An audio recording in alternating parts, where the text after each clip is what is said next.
welcome in, everyone, for a deep dive into some really fascinating material. Absolutely. We're going to be talking about Iran. Yes. And not just Iran from the headlines or from think tanks or anything like that. Right. We're going straight to the source. Straight to the source. We're going to be talking about material gathered by an Iranian citizen. Yeah. And he was working with Dror Balazade from 14. Uh-huh.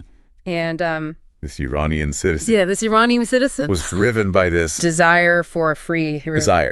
For a free Iran. And that's a very loaded term. Absolutely. But we're going to see as we go through this material. Yeah, what he means by that. What he means by that, and we can kind of unpack it and see what it looks like on the ground. Right. But the fascinating thing is that this communication all happened through Google Translate. It's amazing. At least initially. It's initially, yeah. So, I mean, just the ingenuity and the determination of this guy to reach out and to find somebody like Balazade who is willing to listen to him. And take him seriously. Is incredible. It is. And, this is something that we're going to keep coming back to as we talk about this because this information that this source provided came at huge risk to himself. Tremendous personal risk. So this is not just some report that we're getting secondhand. No. This is firsthand intelligence. Firsthand intelligence coming straight out of Tehran. Yeah. And Balazade himself has talked about the process of building trust with the source. It's a process. And, his initial skepticism is understandable. Of course, yeah. When somebody reaches out to you on Google Translate. Especially when it has to do with, national security. Right. Iran, the Middle East. Espionage, international intrigue. All this stuff. Right. You don't know who to trust. Absolutely. So how did he start? Yeah, so how did it start? Building this trust. Yeah, so Balazade tasked this source with what he called a simple mission. Okay. And this was around the anniversary of Ayatollah Khomeini's death. Okay. And the 35th anniversary. That's right, the 35th anniversary of his passing. Right. And so he said, go out. Go document any gatherings, any public displays of, mourning or celebration or whatever's going on. Anything to commemorate the anniversary. Right. Yeah. And so this was a way for Balazade to assess the reliability of this source. Right. Get a sense of whether he could really deliver. Right. Can he actually follow through? Exactly. Can he actually provide something of value? Right. And it's interesting that, this anniversary, if we go back and think about Khomeini's rise to power, in the late 50s and early 60s, he becomes this really charismatic leader. Right. And he's connecting with people. Through speeches and writings? Really resonating with a significant portion of the population. And, becoming this sort of figurehead for this revolution that eventually comes in the late 70s. Right. So it's a fascinating kind of backdrop. Against which this first mission is taking place. Absolutely. And the source is reporting back to Balazade about what's going on. Right. And he's talking about widespread economic hardship. He's talking about shortages. Shortages of basic resources. Of fuel and electricity and even water. Right. And he's also describing this disturbing tactic that the regime is using. Of distributing food and drinks. At these pro-government gatherings. Yeah. Which, really just shows you. Potentially how fragile. Yeah, how fragile the support base is. But they have to incentivize people to show up. Right. They have to bribe people to come and mourn the death of Khomeini. Okay. And so, you can really start to see how these early missions are not only building trust between Balazade and the source, but they're also providing us with this incredible insight into what's happening in Iran. Yeah. And so from these less sensitive tasks, documenting these gatherings, things start to escalate. Okay. The missions become more complex. Yeah. The source starts documenting everyday life in Tehran. He's going to markets. He's going to the streets. He's going to the train station. And then he starts moving into more politically sensitive locations like the Iranian parliament, the Majlis. Right. And this is where things start to get a little dicey. A little more dangerous. Yeah. For sure. Boom. So what happens next? Well, the next request that Balazade makes is for the source to photograph Jewish neighborhoods in Tehran. And this is a really fascinating request because Iranian Jews exist in a very delicate space in Iranian society. They have to constantly prove their loyalty to the regime. Right. And avoid any suspicion. Right. And even seemingly innocent interactions with non-Jews can carry inherent risk. Exactly. And so after Balazade makes this request, the source actually disappeared. Oh, wow. For a week. A week. And, you can only imagine the anxiety. I can only imagine. That Balazade must have felt. Absolutely. Not knowing. What happened. What happened to this guy? Right. Did he get caught? Did he get cold feet? Did he just, cut and run? Yeah. But a week later, the source reappears. Oh, okay. And he explains that he was visiting family. Okay. Outside of Tehran. Okay. And, whether that's true or not, we don't really know. We don't know. But it's interesting that he felt the need to explain his absence. Yeah, that he felt accountable. To Balazade. And so the missions continue. They continue. And what's really striking is that the source's boldness starts to grow. Okay. He goes from these kind of general observations of everyday life to documenting a Basij base. A Basij base. Now, for people who might not know, what is the Basij? So the Basij is a volunteer branch of the IRGC. Okay. The Islamic Revolutionary Guard Corps. Right, the Islamic Revolutionary Guard Corps. IRGC. Right. Okay. And it's technically a volunteer force. Okay. But the more active members, they undergo ideological training.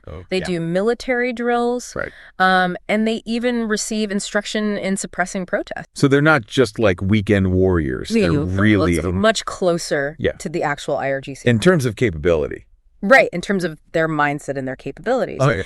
And so for this source to be documenting a Basij base, this is a huge step. That's a big step. In terms of the risk that he's taking. Absolutely. And what about Balazade? Yeah, so Balazade is also taking risks here. Yeah. Because he's, communicating with this guy. Right. And he's asking him to do these things.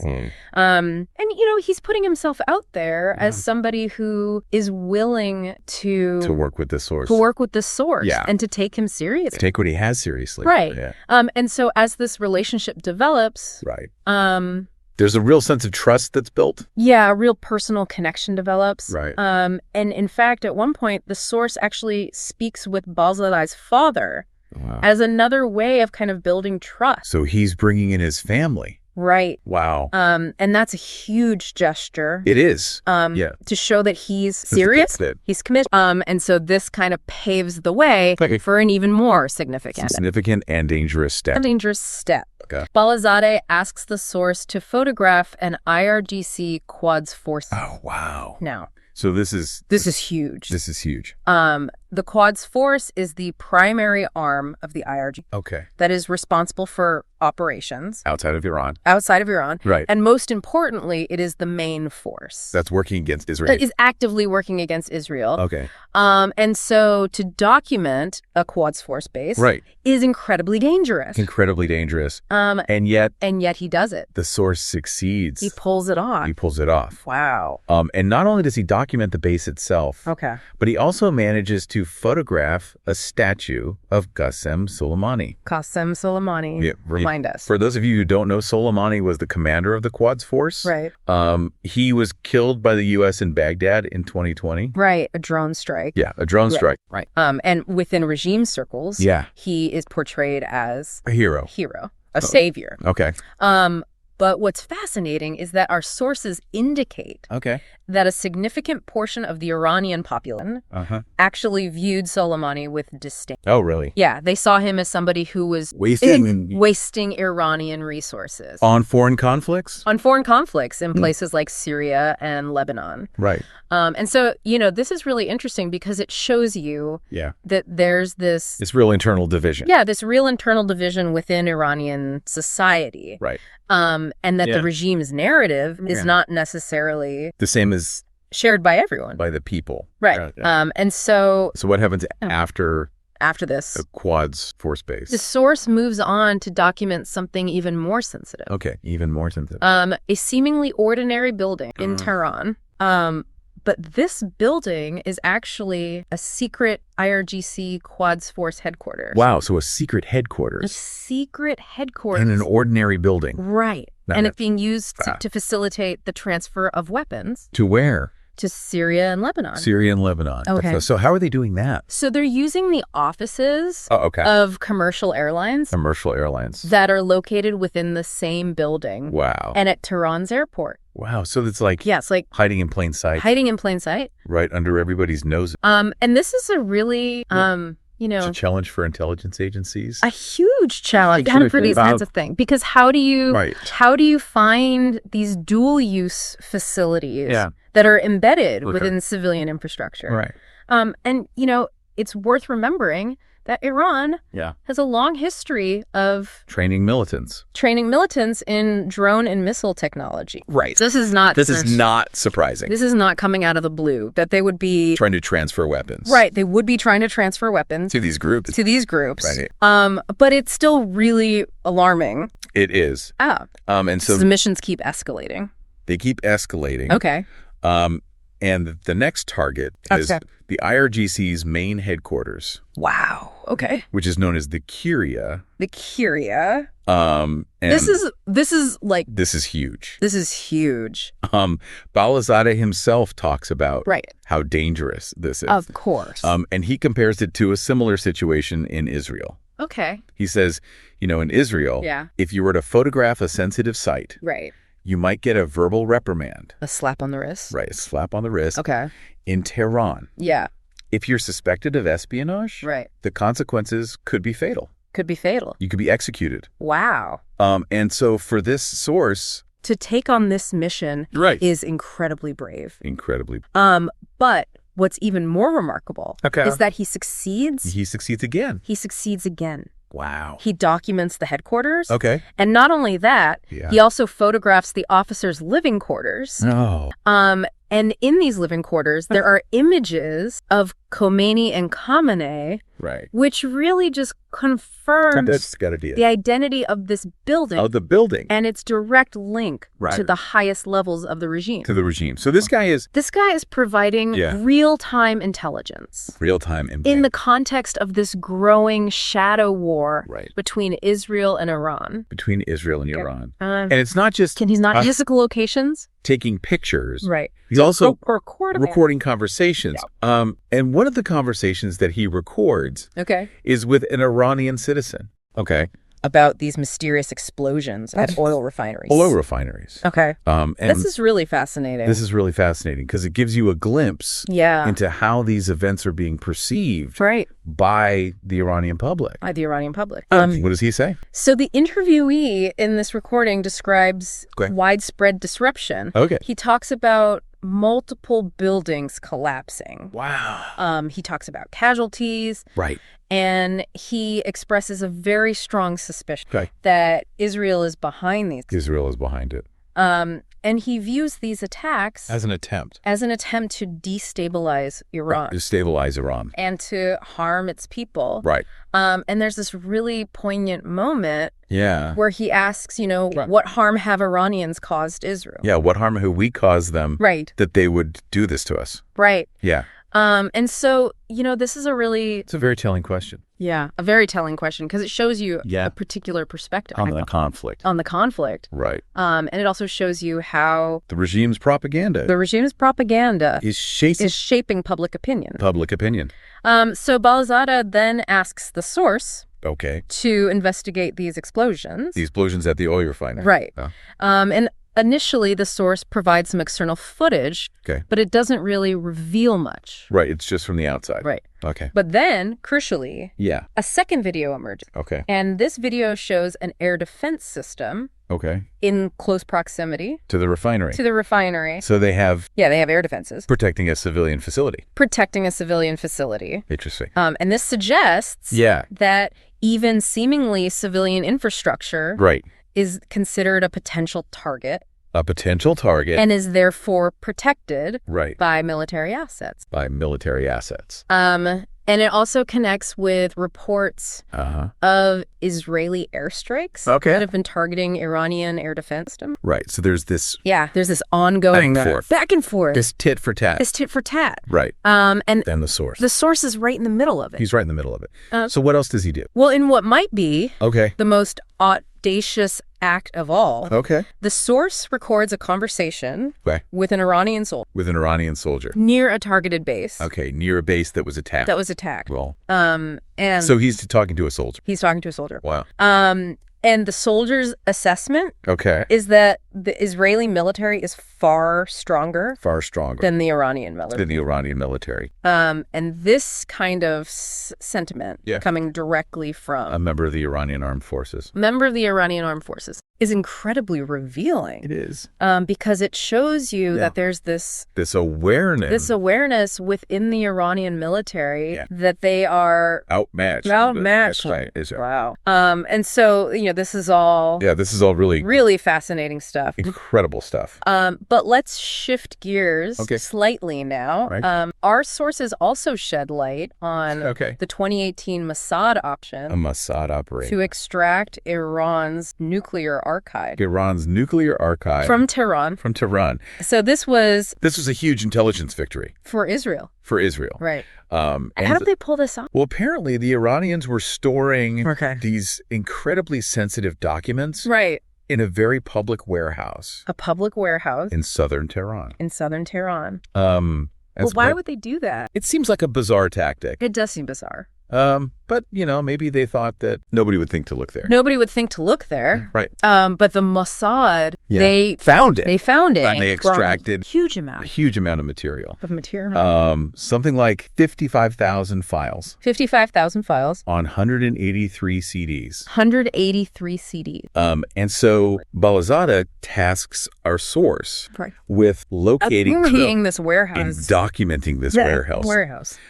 And initially, the source is very enthusiastic. But when he gets to the location, he becomes suspicious. Why? Because there's a discrepancy between what he's observing and images that had previously been presented by Netanyahu. So he's like, wait a minute. This doesn't look right. Yeah. And so what did he do? He re-verifies the address.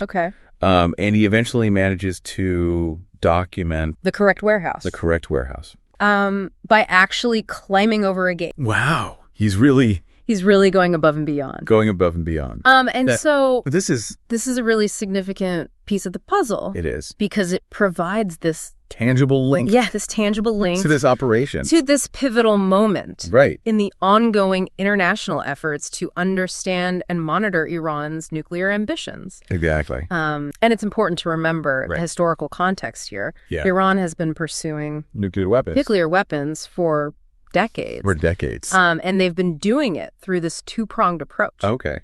So they have this covert weaponization program known as SPND, which was led by Mohsen Fakhrizadeh. Before he was assassinated. And then they have the more publicly acknowledged Atomic Energy Organization of Iran, or AEO. And so Balazade decides to push the boundaries even further. And he asks the source to document the AEO offices. In Tehran. And this is a very well-known facility. Wow. But it's also extremely sensitive. Right. And even ordinary Tehran citizens are aware of its existence and its purpose. And so for the source to take on this mission is incredibly brave. And he sends numerous videos from outside the facility. Wow. And he even points out the visible security measures.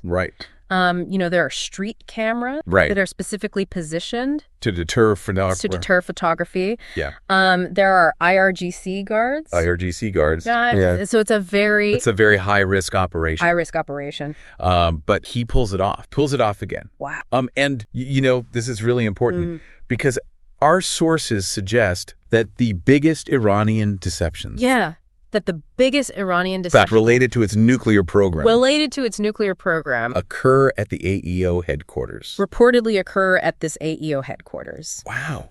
So, this whole deep dive has really revealed A lot. About Iran. About the regime. About the regime. And about the people. Right. And, it's all thanks to... the courage. The incredible courage. And the commitment. And the commitment of this one individual who is driven by... his desire. His desire for a free Iran. For a free Iran. And it's a powerful... Yeah.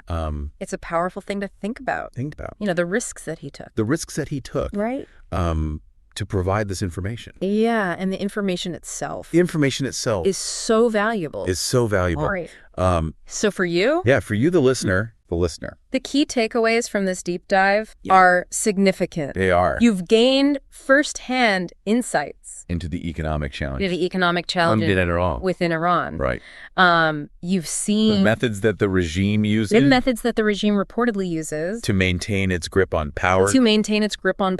Yeah. And you've seen the locations of strategically important... military and nuclear-related sites. And perhaps most importantly, you've gotten a glimpse into the sentiments of at least one courageous segment of the Iranian population who are yearning for fundamental change. Absolutely. And so this deep dive leaves us... this deep dive leaves us... with a very provocative... with a really provocative... final thought. For you, For you, the listener, expert.